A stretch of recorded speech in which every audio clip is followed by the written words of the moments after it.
Don't mind her. She never worked a day in her life. My brother Colton told the whole room like I wasn't standing right there. Can't hold a job. I kept my sleeves down. But I was too slow. His best man caught the scar on my wrist. A Marine. He went pale. He stood straight up. He pulled out his phone without a word. Colton laughed. What are you doing? 30 minutes later. The door burst open. My name is Josephine Calloway. And at 32 years old, I had perfected the art of being invisible inside my own family. My parents and my brother believed I was a jobless burden. A woman who had never amounted to anything. What they did not know was that I was the founder and chief executive of Meridian Trauma Systems, a company that built emergency surgical units for hospitals and military bases across 3 continents. Before I built that company, I spent 6 years as a combat trauma surgeon, working in places that never made the evening news. I kept quiet. I kept my oversized cardigans buttoned to the collar. My contracts demanded absolute discretion. And honestly, letting my family believe I was a failure was easier than explaining a life they would never understand. That Saturday afternoon, inside the private fitting suite of an upscale bridal boutique in Charleston, South Carolina, everything I had built to protect myself started to crack. Colton, 34, was standing on a small wooden platform, admiring his tuxedo in a 3-way mirror. A suit our parents had certainly paid for. I was on my knees, on the hardwood floor with pins between my lips, hemming his trousers because the boutique's tailor had called in sick. My mother, Diane, had ordered me to do it, reminding me that since I supposedly lived rent-free in my childhood bedroom, this was the least I could do. I did not actually live there. I owned a home overlooking the harbor, but I kept up the lie to avoid their constant financial demands. Just pin it straight. Josephine. Colton snapped, looking down at me. Do not bleed on the fabric. Marissa will lose her mind if this suit is ruined. Marisa, my 30-year-old future sister-in-law, lounged on a leather sofa across the room, sipping champagne. She had made it her personal mission to remind me of my place at the bottom of the family. Careful, babe, Marissa said, smirking. If she ruins the hem, we will just take it out of her allowance. Oh wait, she does not get one, because she cannot hold a job. The groomsmen chuckled. All except one, Nathan, Colton's best man, sat rigidly near the window. He was 33, a former Marine who had met my brother at a business conference. He had barely spoken all morning, but his eyes had tracked every one of my movements with quiet precision. I reached for another pin. As I stretched my arm, the cuff of my sweater caught on the heel of Colton's shoe. The fabric pulled back before I could stop it. And for one unguarded second, my wrist was exposed. A jagged scar ran from my forearm to my palm, the kind left by a field tourniquet used only in catastrophic combat injuries. Nathan saw it. His face went white. He recognized it because he had one just like it. Without a word, Nathan stood, his chair scraping against the floor. He pulled out his phone and began dialing. Whoa. Nathan. Colton laughed. What? You calling the tailor to complain about my sister's stitching? Nathan did not answer. He stared at me, phone pressed to his ear. I felt a jolt of panic. If he said the wrong thing here, in front of my family, years of careful separation between 2 lives would collapse in an instant. I locked eyes with him and gave him a look that had once stopped soldiers twice his size. Stand down. He lowered the phone slowly, but he did not sit back down. Before Colton could ask again, the door to the suite swung open. It was not the manager. It was Priya, the chief operating officer of Meridian Trauma Systems, holding a briefcase with a contract that needed my signature before the day was out. Her eyes swept the room and landed on me, kneeling on the floor like hired help. She opened her mouth to speak. I grabbed a tray of champagne flutes and shoved it off the table. Glass shattered everywhere. I told you I do not have your money. I shouted at Priya, playing the part of a desperate debtor. Stop following me. Priya read the room instantly. You have until Monday, she said coldly, and walked out. Chaos erupted. My parents rushed in from the next room. What is going on, my father? Gerald bellowed. Your worthless daughter brought her creditors to your wedding fitting, Colton yelled, pointing at me. My mother crossed the broken glass in her heels and slapped me across the face. The sound cracked off the mirrors. My cheek burned. I did not flinch. You embarrassment, she hissed. Are you trying to ruin your brother's wedding with your criminal friends? She raised her hand again. Nathan caught her wrist mid-swing. Do not touch her again, he said, low and even, or I walk out of this wedding. And I take the groomsmen with me. She is a parasite. Colton spat. She is a lot of things, Nathan said, not breaking eye contact with my mother. But she is not that. Before the tension could break into something worse, Marissa marched over, shoved a receipt against my chest. $15,000. That is the balance on the bridesmaid dresses. Consider it rent for breathing our air today. She does not have 15,000 cents. My mother sneered. Let her be kicked out of the wedding party. I reached into my sweater pocket and pulled out a heavy matte black card. No name. No logo. Ring it up, I told the terrified boutique manager. The machine approved it instantly. Marissa stared at the zero balance. Whose card is this? There is no name on it. My father snatched it from the manager's hand. You stole this. You are going to get us all arrested. You have always been an attention-seeking liability. The payment cleared, I said quietly. Hand me my card. My mother's eyes lit with sudden greed. If it works and there is no name on it, it does not matter where she got it. Bradley needs it for his investors tomorrow. Give it to him. She lunged for the card in my father's hand. She never reached it. I caught her wrist midair and applied just enough pressure to make her fingers open on instinct. I plucked the card back before anyone blinked. She attacked me, my mother shrieked. Colton stepped toward me, fists clenched. I stepped into his space so fast he stumbled back. Your company is a bloated failure. Colton, touch me again, and I will do a lot more than tap a nerve. From across the room, Nathan watched with something between recognition and awe. He knew exactly what kind of training produced that move. Then Colton's phone rang. His investor, he answered with a fake, eager smile. Phone volume turned up so everyone could hear his triumph. There was no triumph. Only a man screaming on the other end about a level 1 compliance flag. An undisclosed conflict of interest with a primary stakeholder. And a dead deal. $10 million. Gone. In the time it took to spill a tray of champagne. What none of them knew was that my card was linked directly to my company's security system. Any high-value transaction near a flagged risk event triggered an automatic protective freeze on anything financially tied to the transaction's location.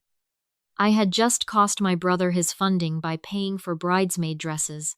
This is your fault, Colton whispered, shaking. You and your stolen card just cost me $10 million.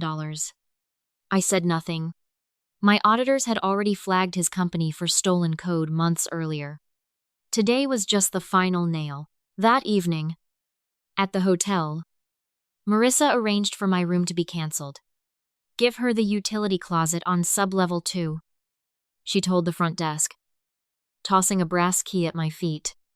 Maybe a night in the basement will teach her some respect. I did not feel humiliated. A windowless concrete room was, structurally, the perfect place to run an encrypted call without interference. Nathan picked up the key before I could. He slammed his own suite key onto the counter. Cancel my room. Give it to her. If you have nothing else, I will sleep in my truck. When Colton demanded to know why he was defending a criminal, Nathan said only, "I am doing what a decent person does. I do not stand by while someone gets treated like this." I told him to keep his suite. I preferred the basement. It made a better command center anyway. Down there, I opened the hidden compartment in my duffel bag, pulled out my secure laptop and satellite phone, and got back to work managing a crisis unfolding 6,000 miles away. At the rehearsal dinner, my mother gave a toast praising Marissa as exactly the kind of ambitious woman this family values. Then turned to the room to announce how relieved everyone was that Colton had finally found a real partner. Unlike his sister, who could not hold a job and lived off their charity, hundreds of guests turned to stare at me. Seated alone by the kitchen doors, I ate my dinner in silence. Nathan did not. He stood, picked up his plate, and walked the length of the room to sit beside me. "How's the view back here?" he asked. "Excellent," I said. "You can see every exit." Colton stormed over, hissing at Nathan to get back to the head table. Nathan set down his fork. "I only sit next to the one person in this room whose boots you are not worthy to lick." Colton had no answer. He stormed out of his own rehearsal dinner. On the morning of the wedding, my mother demanded I hand over my grandfather's sapphire necklace, the one thing of real value I owned, because Marissa needed something blue. I refused. She called my late grandfather senile for giving it to me instead of Colton. When Colton lunged to rip it off my neck, I did not retreat. I intercepted his wrist, locked his elbow, and put him on the floor with a wrist lock that offered no argument. Furious, Marissa grabbed my duffel bag to hurl off the balcony. The damaged zipper gave way mid-swing, and a thick folder spilled across the rug classified documents stamped with a federal defense seal. Security clearance photographs. Everything. They did not believe it. Of course they didn't. Marissa declared I was running an identity theft ring using a stolen government file. My father called me a sociopath. My mother called the family disgraced. None of them noticed that the manifest Marissa was waving around had an embedded tracking chip, and the moment it left the shielded lining of my bag, my security team had already been alerted. Marissa threatened to send photos of the documents to the police and to every contact she had in the legal world, unless I handed over my card and left quietly. I told her to send it. She tried. The message failed. My security detail had already isolated the signal on the floor. A fact she would never learn. My father stormed in moments later, oblivious to everything, and ordered me to steam Marissa's wedding veil to earn my keep. I did it. I needed the delay while my team finished securing the building. Later, Marissa spilled her own iced coffee across her second gown, a reception dress worth more than most people's yearly salary, and blamed me for it in front of my parents. My mother told me I was banned from the ceremony, banned from the photographs, and would be homeless by nightfall if the stain wasn't gone. "I will not be scrubbing anything," I told her, "and you do not need to worry about throwing my things out. I never lived there to begin with." I called my chief operating officer from the hallway. "The containment phase is over," I said. "Execute Protocol Lighthouse. Freeze every asset tied to my parents and my brother. Let's clean house." The ceremony began 20 minutes later. 500 guests filled the chapel. Colton stood at the altar, pale and sweating, still clinging to the idea that saying "I do" might somehow save what was left of his life. When it came time to exchange rings, Nathan did not reach for the box. He looked past Colton, past the bride, to an empty chair in the back row. Then he took the microphone from the officiant. "A wedding is supposed to be a celebration of loyalty and trust," he said, his voice carrying to the back wall. "I cannot pretend this man understands either. I served overseas. I know what real sacrifice looks like. This man has spent his whole life abusing the only true hero in his family. I will not stand beside someone who treats a hero like garbage." The chapel erupted. Colton lunged at Nathan and ended up flat on his back on the marble floor before he even registered being touched. That was my cue. I walked in wearing a tailored navy suit, my grandfather's sapphire resting against the collar, flanked by 2 security operatives and a retired army colonel who had once served under my company's medical contracts. The colonel snapped to attention and addressed me as commander in front of every guest in the room. I had a screen rolled down over the floral arch. No sound was needed. Declassified combat footage played a burning vehicle, smoke pouring into a canyon sky, and a woman in field gear pulling a wounded soldier from the wreckage under mortar fire. The soldier on the screen was Nathan. That is my resume. Colton, I said. What is yours? Then came the financial records, a decade of my late grandfather's inheritance, quietly funneled into my brother's failed companies and my parents' mortgage while I was told I owed them everything. My father's secretly defaulted mortgage, which I had been paying off anonymously for 2 years, just to see if kindness might ever come back to me. It never did. My chief operating officer arrived with federal agents, and the final word, Colton's technology company, was built entirely on stolen code. Marisa. Hearing her almost husband was both broke and criminally exposed, ripped off her veil, threw her ring at his face, and ran. Federal agents arrested Colton on the altar for wire fraud and attempted fraud against a federal contractor. My mother collapsed, screaming. My father begged me, on his knees, to forgive the family and cover the debt. Because family is family. Forgiveness is earned. I told him, not demanded by people who only remember my name when they need money. I handed him a foreclosure notice on the house they had lived in for years, quietly purchased through my company long before any of this began. You have 24 hours to vacate my property, I said, and walked out. Nathan met me at the door, ready to go home. Boss, he asked. I looked at the man who had defended me before he knew who I was, who had given up his own room, his own dignity at that dinner table, his own place at the altar, all because he refused to watch someone be treated like nothing. More than ready, I said. We walked out into the evening light together, leaving behind a family that had spent 32 years mistaking my silence for weakness. I felt no guilt. I had spent years learning the difference between an innocent casualty and a wound someone brings entirely on themselves. I did not destroy my family. I simply stopped hiding and let the truth do what it always does eventually, come out into the light. If you have ever had to walk away from people who shared your blood but never earned your trust, you already know the hardest lesson in this story. Family is not a name on a birth certificate. It is the people who stand between you and the fire, not the ones who threw you into it. Build your life quietly. Let people underestimate you if they must. And when the moment comes, do not just walk away. Let them see exactly who you always were.